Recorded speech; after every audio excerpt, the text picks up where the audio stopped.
ハサウェイ・ノアは宇宙世紀シリーズに登場するキャラクターで、先行のハサウェイの主人公です。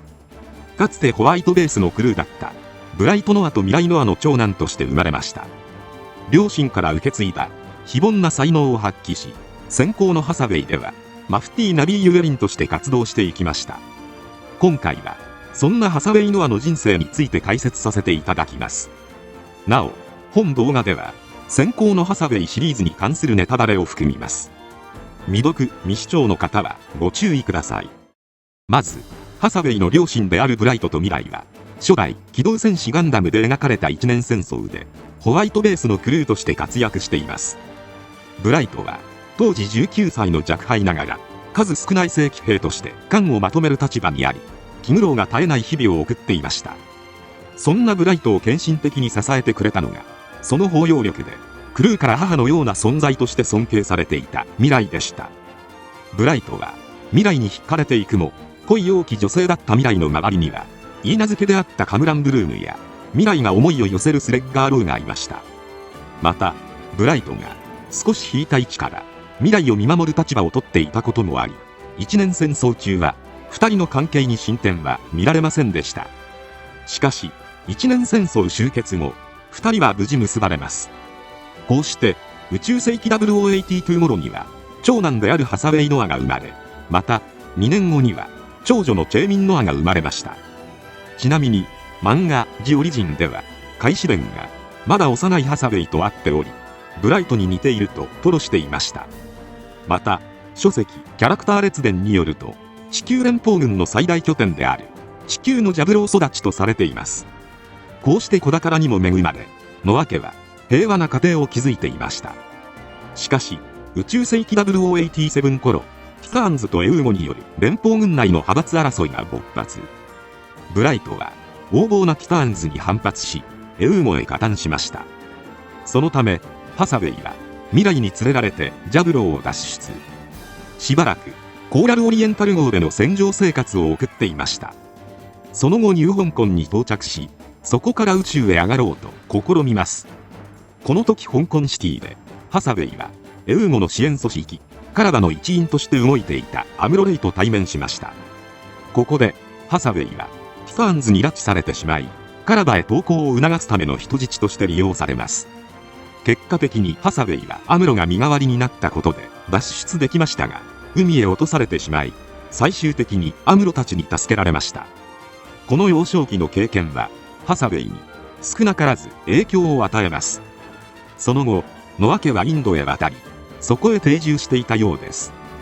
ブライトはエウーゴの一員としてずっと戦火の中におり、ハサウェイは家にいない父に代わって家族を守るべく強くなろうと決心。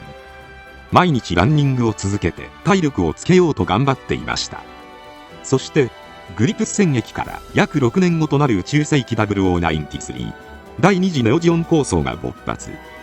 シャアによる隕石落としから逃れるため、ノア家はブライトのいる宇宙へ上がろうとニュー香港に向かいます。ここでは宇宙行きのシャトルに政府高官のアデナウアーパラヤが割り込んだことで、一人しか宇宙に上がれなくなります。こうしてハサウェイはただ一人シャトルで宇宙へ上がりました。ここでアデナウアーの娘クエスパラヤに出会います。クエスは連邦政府参謀次官の娘でありながら、インドでニュータイプになるべく修行していた人物で、ハサウェイは次第にクエスに心惹かれていくことになります。しかしコロニーロンドニオンでシャアと開口した際、クエスはシャアの考えに惹かれネオジオンに行ってしまいました。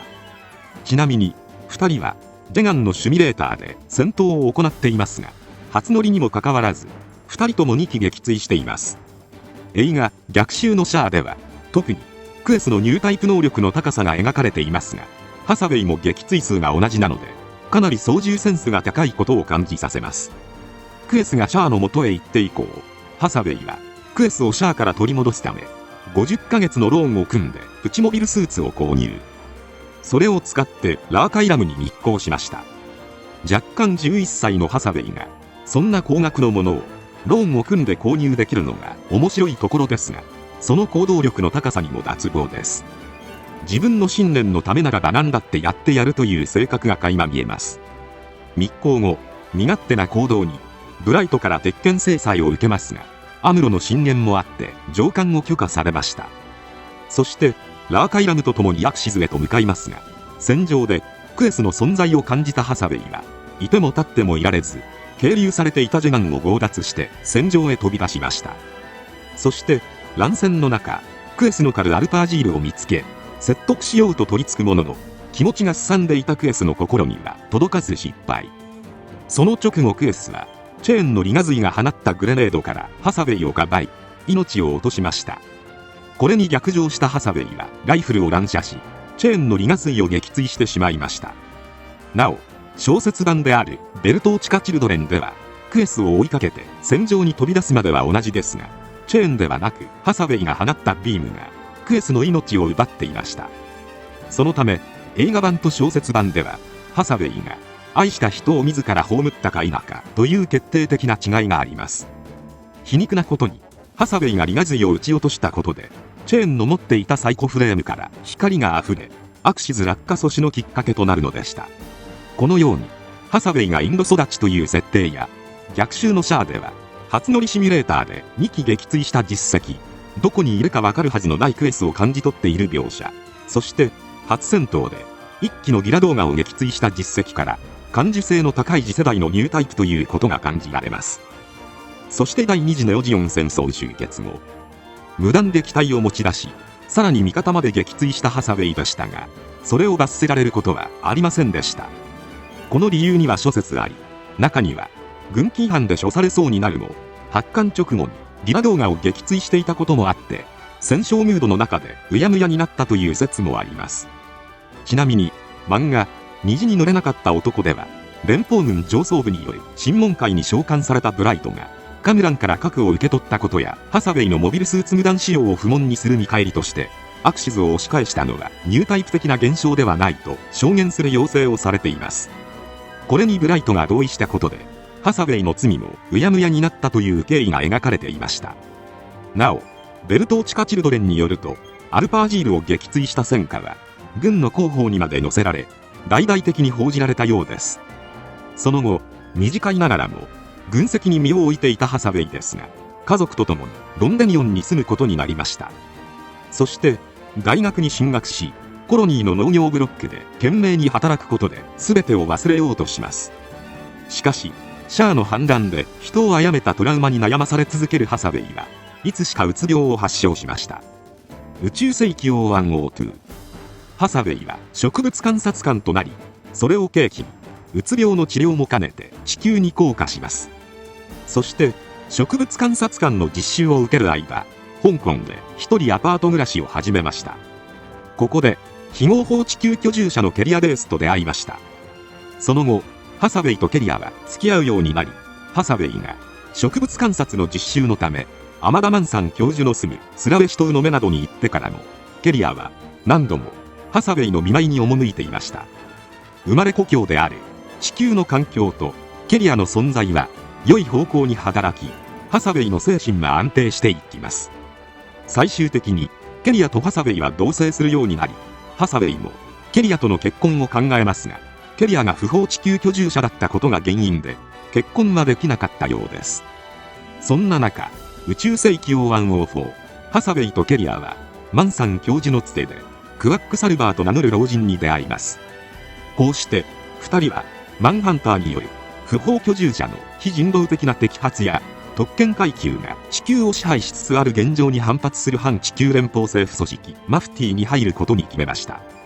ちなみにマフティという組織は0103頃には活動を開始していたようで、年表上では0103に軌道上の監視用人工衛星を破壊するマフティの乱を起こしたとされています。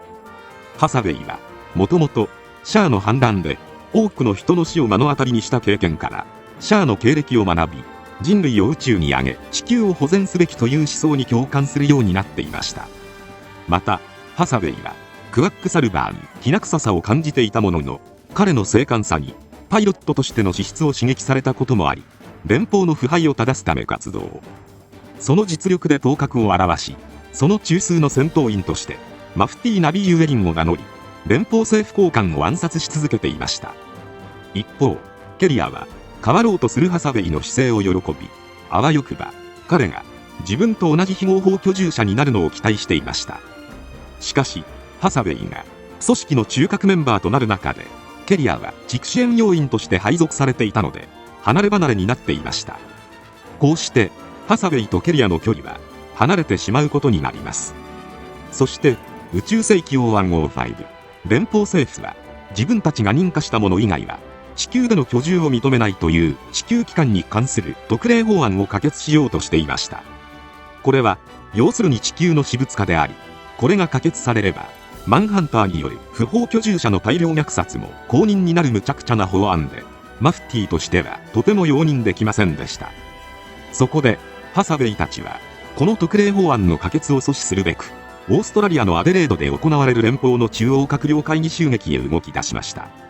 そして宇宙世紀王105 4月19日、月面のアナハイムエレクトロニクス社で切り札となるクシーガンダムを受領する手はずを整えたハサウェイは、アデレード襲撃前に敵となる閣僚の顔を確認するのも兼ねてハウンゼンに登場し地球へと降下。その際、ハサウェイはダバオの新任司令官ケネス・レッグとかつてのクエスを思わせる少女ギニアンダルシアと出会いました。彼らとの出会いが今後のハサウェイの運命を大きく狂わせることになります。その後、ハイジャック犯の襲撃もあり、ハウンゼンはダバオに着陸。ハサウェイはダバオに滞在せざるを得なくなるのですが、そこではマフティの地球保全という理念には一切関心を示さない一方で、自分たちを苦しめる閣僚の暗殺を称え、マンハンターも出征してくれないかと期待する一般市民の姿勢。不法居住者を非人道的なやり方で摘発するマンハンターの行動も、地球保全という観点で見れば正義とも映る現実に思い悩むようになります。こうして迷いを抱えながらも、クシーガンダム受領のためダバオを離脱しマフティ本体と合流。ケネス率いるキル系部隊の妨害がありながらもクシーガンダムの空中受領に成功しました。そして支援艦バリアント、シーラックと合流し、マフティを語る施設軍隊とそれを鎮圧するキンバレーの部隊が展開するオエンベリへと向かいます。そんな中、ハサウェイはクエスを強く意識させるギニとの出会いに肉欲を刺激され、以前よりもケリアから心が離れていきました。ハサウェイの変化にケリアも気づいており、ギニについて追求するのですが、ケリアへの負い目もあってか、ハサウェイは彼女とのやり取りも鬱陶しく感じるようになっていきます。そしてケリアから逃げるようにオエンベリへ出撃しました。なお、時を同じくしてケリアもジュリアと共にダーウィン空港の偵察に出たため、結果としてこのバリアントでのやり取りがケリアとの今生の別れとなりました。ちなみに映画ではクシーのビームバリアテストを行うため水中へ沈んでいますが、この時ハサウェイは恐怖に駆られるような様子を見せていました。原作小説だとモビルスーツで水中に入るのは初めてで緊張したとされているシーンですが、ハサウェイの過去の経歴から考えて、ニュー香港で溺れた時に水へのトラウマができており、うつ病を患っていることもあって恐怖を感じた可能性もありそうです。とはいえ、水上へ上がる時には興味津々で空を見上げているので、水に対する恐怖がそこまで重症というわけではなさそうです。こうしてマフティとしてアデレード会議を目指すハサウェイですが、道中でハーラとロッドが戦死、さらにバリアントも撃沈されてしまったため、補給が乏しくなり厳しい状況に追い込まれていきました。ハサウェイはマフティに徹するため、自分の人間らしい欲求を抑え込もうとしていたので、それが余計に自分を追い込んでおり、思想と感情のズレに苦しめられることになります。シャアの反乱で死んでいった人たちに報いるという大義を掲げ、マフティとして高潔な存在であろうとする一方で、ギニの出現により心が揺れ動いてしまった自分の未熟さ。そんな割り切れない中途半端さがハサウェイの首を絞めていきます。そのためキル系の魔女では以前よりも精神が不安定になっており、劇中ではクエスの幻影に話しかけるようにすらなっています。戦場では PTSD のような症状も出ており、レーンとの戦いで外装が剥がれた量産型ニューガンダムの姿を見た際には、ニューガンダムの幻覚を見て錯乱していました。なお、幻覚として現れたアムロとの問答から、かつてのアムロへの憧れもハサウェイの心を蝕んでいる要因となっていると考えられます。アムロのような希望を見せるニュータイプにもなれず、かといってシャアのように割り切って道家にもなれない。情景から欲求まで至るところにハサウェイの人間らしさが伺えます。ちなみに原作小説では、好きな人であるクエスを自分の手で撃ってしまったことに罪悪感を拭いきれず、ずっと自分を裁いてほしいと考えており、幻想のクエスから死へと誘われていました。そのため最終的にクエスの悪夢がハサウェイとギニの仲を引き裂いたような描写になっています。一方、映画では幻想の世界でアムロやクエスからハサウェイと呼ばれた際に、8つの名を呼ぶなと答え、マフティーに徹しようとしていましたが、ギニによって高潔なるマフティーではなく人間味のあるハサウェイへ引き戻されるような演出になっていました。また小説ではギニとキスするシーンはなく、ハサウェイはギニと再会してもヘルメットのバイザーを上げていません。さらに気になる相手と再会してもマフティーとしての姿勢を崩せなかったせいで、ハサウェイとギニとの溝が開いていきます。しかし劇場版ではハサウェイはギニに指摘された直後にバイザーを上げ、憔悴しきった顔を見せていました。またクシーガンダムのマスクも剥がれ落ちて、隠されていたガンダムフェイスがあらわになり、ガンダムもどきからガンダムになりました。原作第3部では最終的にアデレイド会議を襲撃するも、すでに法案は可決されてしまい、ハサウェイも捕らえられて処刑されるという結末を迎えますが、クエスの悪夢がギニに打ち勝った原作とは異なり、映画版では逆にギニがクエスを消してしまおうとしていることから、映画第3部ではハサウェイが自分を裁いてほしいという気持ちから解放され、救われるという展開もあるかもしれません。とはいえハサウェイがやっているのがテロ行為であることは間違いないので、処刑を免れたとしても表舞台から消えることは間違いないと思いますが、果たしていかに。今回は以上となります。チャンネル登録されるかはお任せいたしますので、もしよければもう一本動画を見ていただけたらとても嬉しいです。最後までご視聴いただきありがとうございました。